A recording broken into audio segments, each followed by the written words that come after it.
नमस्कार, मैं कमल कौशिक। आप देखना शुरू कर चुके हैं 24 की खबर। 2024 का इलेक्शन ज्यादा दूर नहीं है। 2023 में भी लगातार बातें 2024 की होती रही है, क्योंकि 2024 को वो आम चुनाव है, वो लोकसभा का चुनाव है जो केंद्र की सत्ता में कौन काबिज होगा, इस सवाल का जवाब जरूर देगा। आज हम एक बार फिर से आपके सामने रखने जा रहे हैं नेताओं की वो बातें जो 2024 को ध्यान में रखते हुए कही जा रही है। हमेशा हम कहते हैं मायने आप समझिए, दिखाएंगे और बताएंगे सच्चाई के साथ हम ही।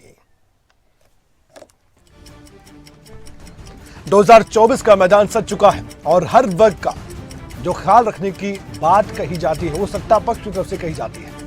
वैसे तो हर दिन हर वर्ग की बात होती है, लेकिन ऐसे में श्रमिकों का भी अब पूरा ध्यान रखने की बात कही जा रही है।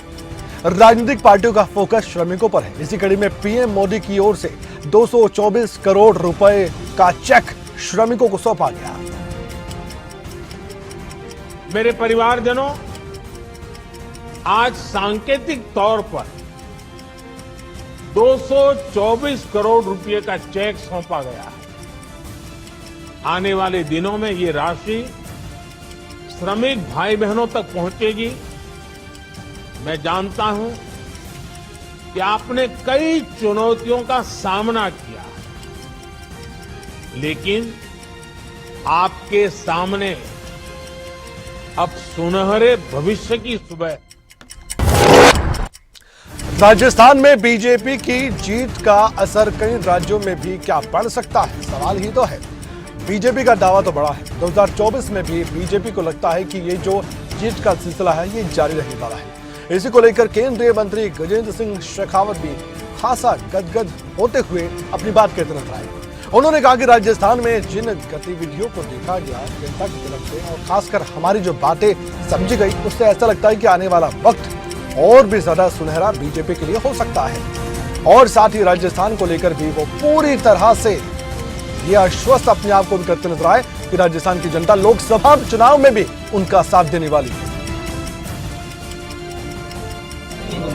राजस्थान में अनेक गतिविधियों का बोलबाला हुआ है। जिस तरह से डिफरेंट तरीके के माफिया राजस्थान की जनता राजस्थान की सरकार से त्रस्त है, और दूसरी तरफ जिस तरह की छोटी। अब क्या उपराष्ट्रपति की मिमिक्री का मुद्दा भी 2024 के चुनाव में उठेगा? और जिस तरह से जाति पाति से जोड़कर इस मुद्दे को अब देखे जाने लगा है, तो राजनीतिक चश्मा तो आप देखते ही हैं किस तरह से स्टाइलिश हो चुका है। देश की राजनीति में इसी को लेकर लगातार बयानबाजी का दौर अभी भी जारी है। इस मामले पर आम आदमी पार्टी के विधायक स्वरूप भारद्वाज ने भी प्रतिक्रिया जाहिर कर दी। उन्होंने कह दिया है कि प्रधानमंत्री खुद सदन में दूसरे सांसदों की मिमिक्री किया करते हैं। मुझे नहीं लगता कि इसमें कुछ भी अब शब्द कहे गए हैं। इस मामले को क्यों जबरदस्ती तूल दिया जा रहा है, ये सवाल भी आम आदमी पार्टी की तरफ से उठाया गया। मैं तो कहता हूँ प्रधानमंत्री खुद मिमिक्री करते हैं संसद के अंदर अन्य सांसदों की, और मुझे नहीं लगता कि कोई किसी को अपशब्द इसके अंदर कह रहा है। मैं नहीं समझता कि क्यों इस मामले को जबरदस्ती तूल दिया जा रहा है। अब ये जो मुद्दा है वो जिस सांसद को लेकर उठा था, उन्होंने अपनी सफाई पेश करते हुए एक और बड़ी बात कही। तृणमूल कांग्रेस सांसद, हम कल्याण बनर्जी की बात कर रहे हैं, जिन्होंने मिमिक्री उपराष्ट्रपति की थी। उनका तो ये भी कहना है कि ये तो मेरा मौलिक अधिकार है, मैंने किया और मैं आगे भी करता रहूंगा। कल्याण बनर्जी को तो किसी चिड़ियाघर में शामिल कर ही देना चाहिए। वो बार बार कर रहे हैं, उसका दुख नहीं है। दुख इस बात का है कि INDIA गठबंधन का एक भी व्यक्ति ने आज तक उसकी निंदा नहीं की है। आज तक उसको मना नहीं किया है। इसका मतलब कि ये सारा गठबंधन इसी प्रकार से जो काम है वो करना चाहता है। संसद में 3 नए क्रिमिनल रिफॉर्म बिल पेश किए गए थे और इस समय वो सियासत में चर्चा का विषय बने हुए हैं।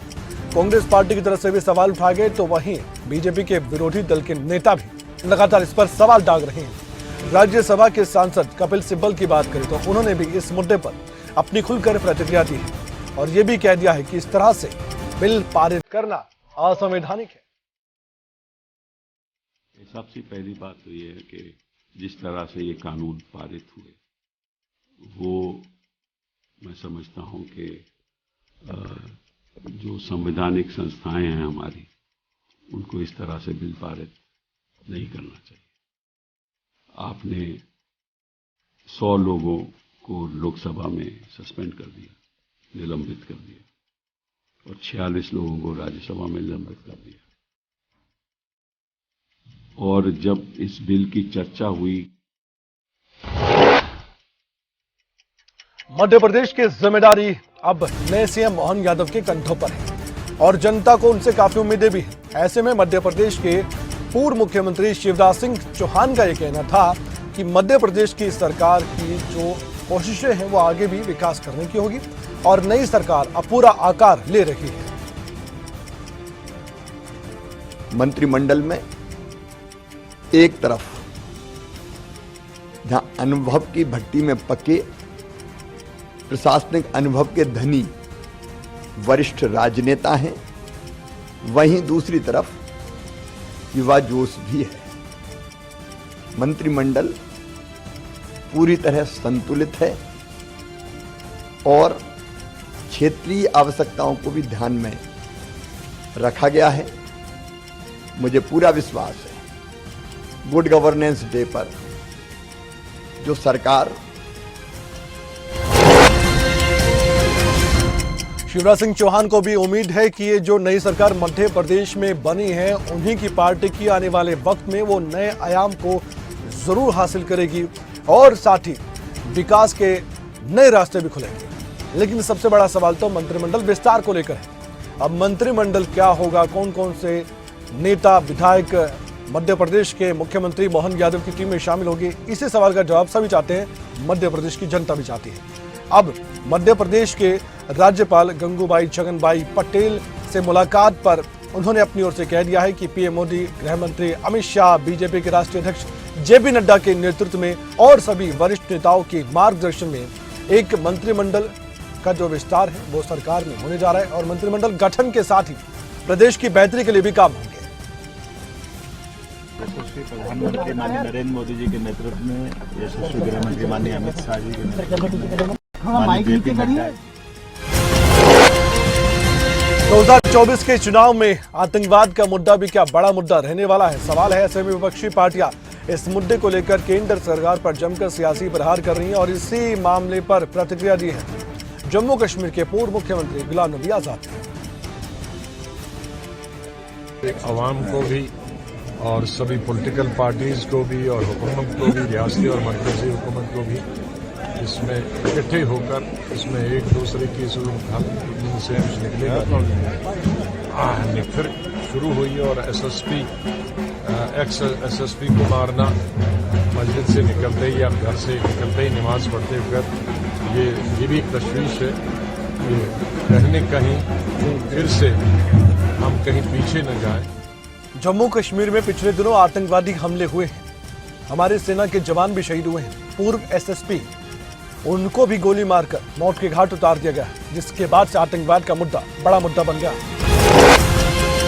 और वहीं कर्नाटक की बात करें, इन दिनों हिजाब के मुद्दे को लेकर राजनीति गरमाई हुई है, सवाल पूछे जा रहे हैं। इसी मुद्दे पर एआईएमआईएम अध्यक्ष असदुद्दीन ओवैसी ने भी प्रतिक्रिया जाहिर की।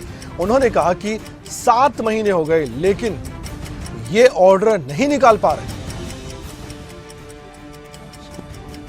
7 महीने हुए हैं, इनको सिर्फ एक गवर्नमेंट का ऑर्डर निकालना है।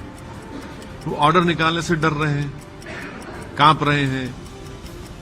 अरे भाई, आप ऑर्डर वापस ले लीजिए और ये ऑर्डर निकालिए कि भाई आप जिसको जो कपड़ा पहनना पहनिए, किस्सा खत्म, बखास कोई ड्रेस कोड नहीं होगा। इतना ही निकालना है ऑर्डर इनको, ड्रेस कोड नहीं होगा।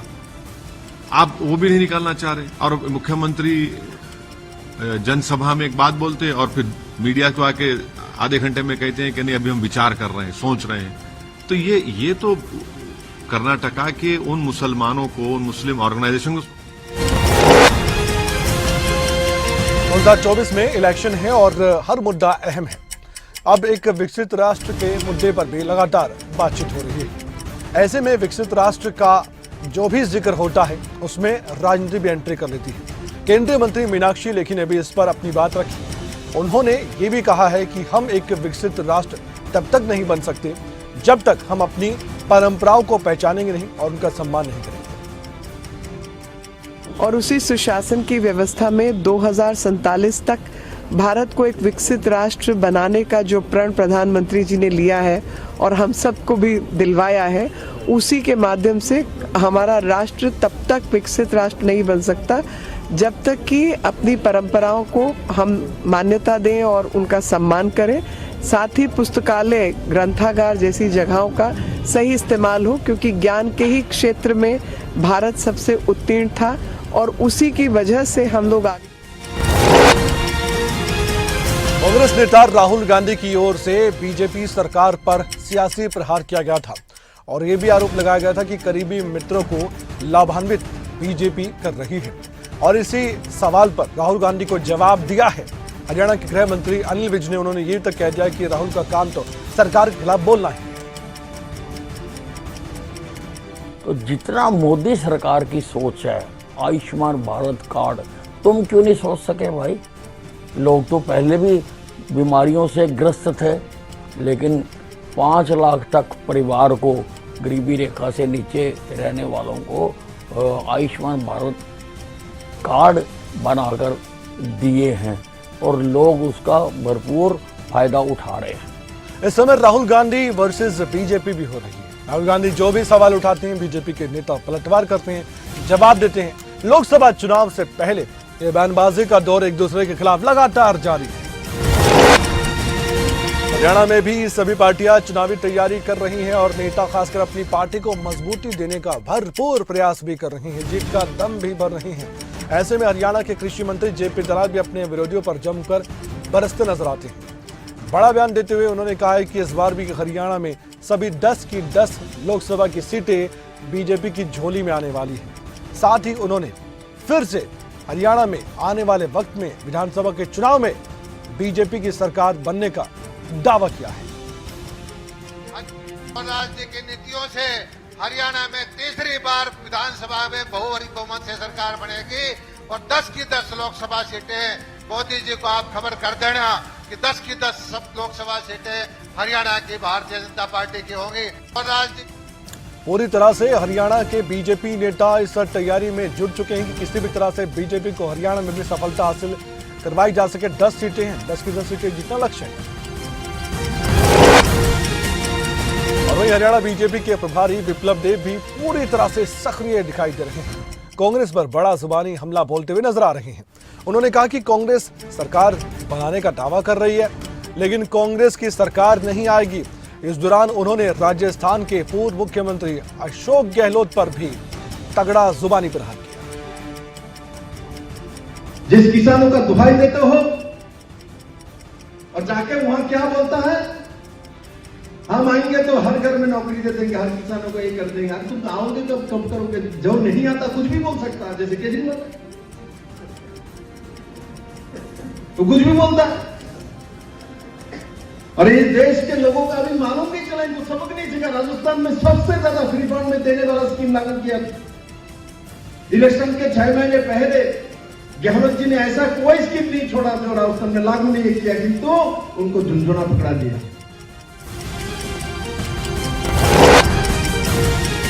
हरियाणा में होने वाले चुनाव को लेकर जेजेपी ने भी कमर कस ली है। सवाल यह है कि गठबंधन में सरकार तो चल रही है, लेकिन क्या गठबंधन में चुनाव भी लड़ा जाएगा? बात 2024 की हम कर रहे हैं। अब जेजेपी के प्रदेश अध्यक्ष सरदार निशान सिंह से खबरें अभी तक ने सवाल किया था। सीट शेयरिंग पर सवाल था। गठबंधन में चुनाव लड़ा गया तो सीट शेयरिंग कैसे होगी? इस सवाल पर उन्होंने बयान दे दिया है। उन्होंने सीधे सीधे ये कहा है कि अभी कुछ भी कहना जल्दबाजी होगा। चुनाव जब नजदीक आएंगे और चुनाव की तारीखों का जब ऐलान होगा, उसके बाद ही सीट शेयरिंग का फॉर्मूला भी तय हो जाएगा। ये निर्णय जो है, ये लोकसभा चुनाव जब अनाउंस हो जाएंगे, चुनाव आयोग जब तारीख दे देगा, तो उसके बाद फिर बैठकर की पार्टी निर्णय करेगी। ये निर्णय जो है, ये लोकसभा चुनाव जब अनाउंस हो जाएंगे, चुनाव आयोग जब तारीख दे देगा, तो उसके बाद फिर बैठकर की पार्टी निर्णय लेगी। इन दिनों देश में खिलाड़ियों के मुद्दे पर भी खूब राजनीति चल रही है। अब विपक्षी पार्टियां इस मुद्दे को लेकर लगातार केंद्र सरकार को घेरने का काम भी कर रही हैं। ऐसे में सांसद दीपेंद्र हुड्डा ने भी सरकार पर जमकर सवाल दाग दिए और ये कह दिया कि सरकार की नीतियों के विरोध में खिलाड़ी अब खड़े हुए हैं और ये भी कहा कि देश की जनभावना के सामने सरकार को घुटने टेकने ही पड़ेंगे। देश की जनभावना के सामने सरकार को घुटने टेकने पर मजबूर होना पड़ा है। सरकार ने तो हमारी खिलाड़ियों से वादा खिलाफी करके हमारी बेटियों और खिलाड़ियों को छलने का काम किया था और छलने की सरकार की नीयत पहले दिन से थी, स्पष्ट हो चुका था। लेकिन जब ऐसा छल, वादा खिलाफी का छल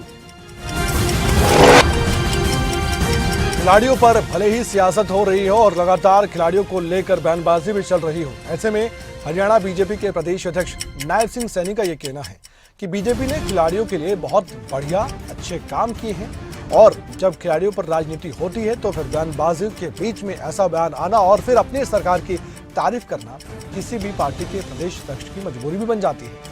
राजनीतिक तरीके से भी जवाब देने का प्रयास नायब सिंह सैनी ने इस मुद्दे पर किया है। बात आने वाले वक्त में चुनाव की है।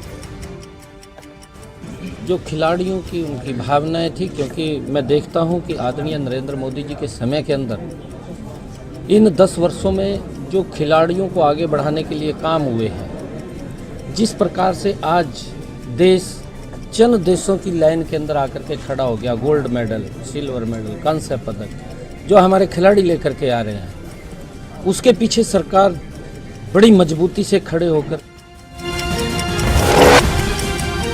हरियाणा में खिलाड़ियों के अलावा किसानों का मुद्दा भी तो बहुत बड़ा मुद्दा माना जाता है। इस मुद्दे पर राजनीति आज से नहीं दशकों से चली आ रही है। जोरों शोरों से फिर से अब ये मुद्दा उठने लगा है। चुनाव से पहले कांग्रेस किसानों को रिझाने का भरपूर प्रयास कर रही है। किसानों की भलाई के लिए बड़े बड़े दावे किए जा रहे हैं, साथ ही बीजेपी पर भी निशाना साधा जा रहा है।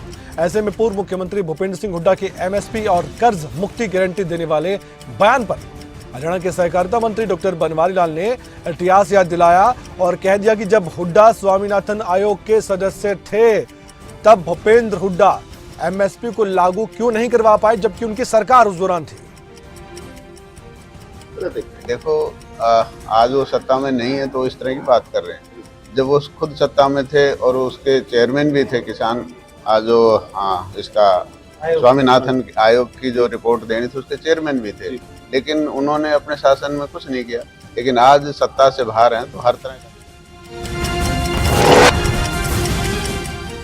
हरियाणा के मुख्यमंत्री मनोहर लाल ने हरियाणा में होने वाली भर्तियों को लेकर बयान दे दिया है। इस दौरान पूर्व की कांग्रेस सरकार पर भी जमकर जुबानी प्रहार किया गया। उन्होंने कहा कि पहले नौकरियां बिका करती थी, लेकिन अब ऐसा नहीं है। खर्ची पर्ची नहीं चलती, सिफारिशों से काम नहीं होते, मेहनत करने वाले नौकरियां आते हैं।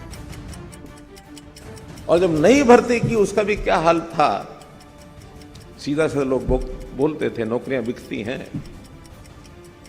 जो पर्ची खर्ची का शब्द प्रयोग किया, जिसके कारण से उसको समाज ने स्वीकारा कि हाँ, पर्ची खर्ची के कारण से ही बर्बादी हुई है। अब कोई पर्ची खर्ची नहीं चलती है, मेरिट के ऊपर सबकी भर्तियां होती हैं। ग्रुप सी और डी इसके इंटरव्यू खत्म।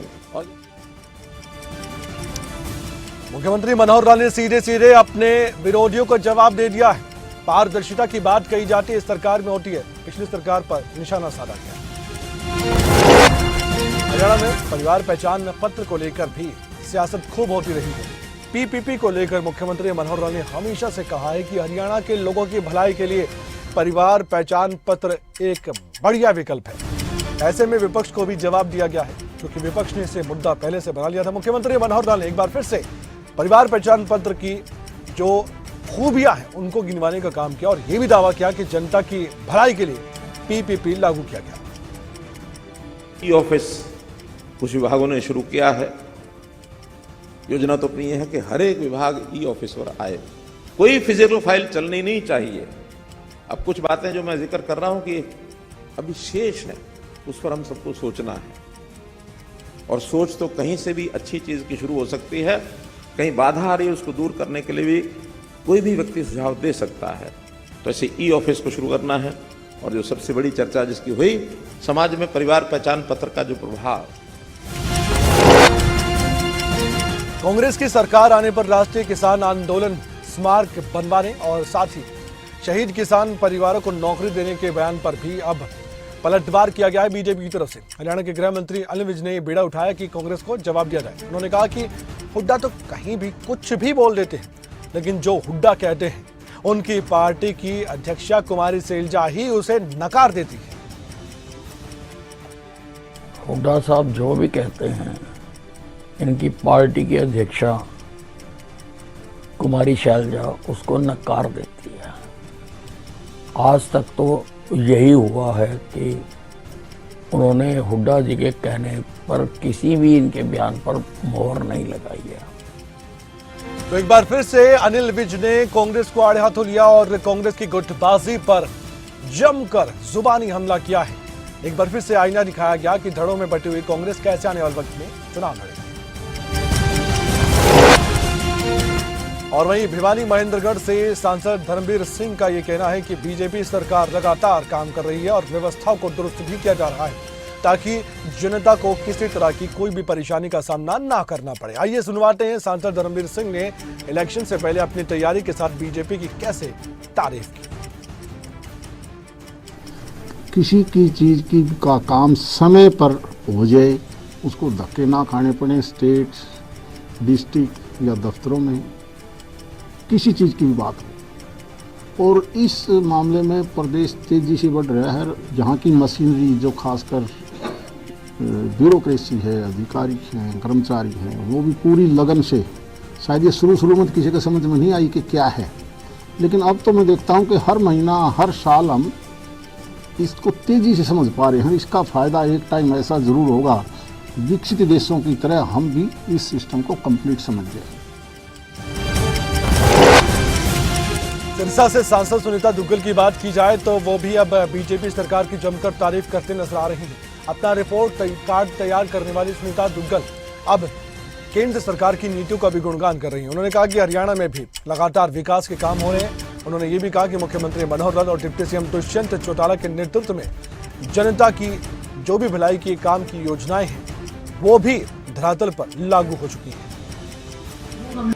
इस तरह से एक सुशासन माननीय प्रधानमंत्री श्री नरेंद्र मोदी जी ने अपने नेतृत्व में पूरे देश को प्रदान किया है, मुझे लगता है कि वो पूरे विश्व के अंदर जो है एक अग्रणी भूमिका में।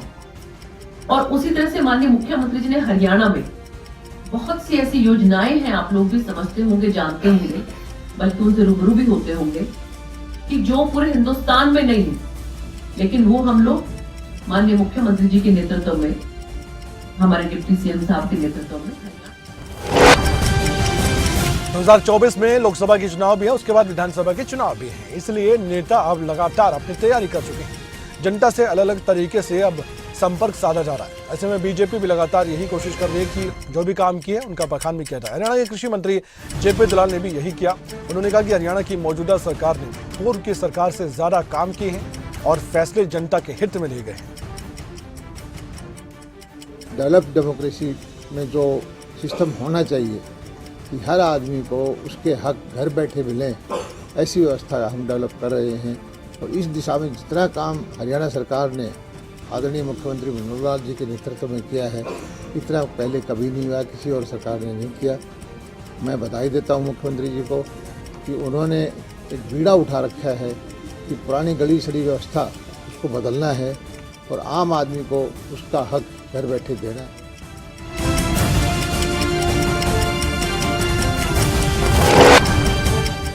उत्तराखंड में भी बीजेपी ने पूरी कमर कस ली है। आने वाले वक्त में उत्तराखंड की सरकार के रिपोर्ट कार्ड के आधार पर लोकसभा के चुनाव भी लड़ना काफी अहम है। हालांकि मोदी का बड़ा चेहरा है। और जब कांग्रेस सवाल उठाती है तो जवाब दिया जाता है सीधा मुख्यमंत्री पुष्कर सिंह धामी की तरफ से। कांग्रेस के आरोपों पर अब सीधे सीधे जवाब कांग्रेस पार्टी को देते हुए उत्तराखंड के मुख्यमंत्री पुष्कर सिंह धामी का साफ कहना है कि विकास की गति तेज हुई है। दूसरी ओर उत्तराखंड के मुख्यमंत्री पुष्कर सिंह धामी ने यह भी कहा है कि अटल बिहारी वाजपेयी ने जिस संकल्प के साथ राज्य बनाया था उस संकल्प की पूर्ति हो रही है। भाइयों बहनों, अटल बिहारी वाजपेयी जी ने जिस संकल्प के साथ ये राज्य बनाया था उस संकल्प की पूर्ति के लिए हम निरंतर काम कर रहे हैं और मोदी जी के नेतृत्व और उनके मार्गदर्शन में पिछले अगर हम 9 सालों की 10 सालों की बात करें उत्तराखंड के अंदर 2024 का इलेक्शन नजर बनाए रखिएगा। मुद्दे आपसे जुड़े हुए हैं, वोट भी आपको करना है, जरूरी भी है। तैयारी अभी से करेंगे तब जाकर मालूम होगा कौन आपकी भलाई के लिए बोल रहा है, कौन आपके लिए काम कर सकता है, क्योंकि सवाल 1-2 साल का नहीं 5 साल का है।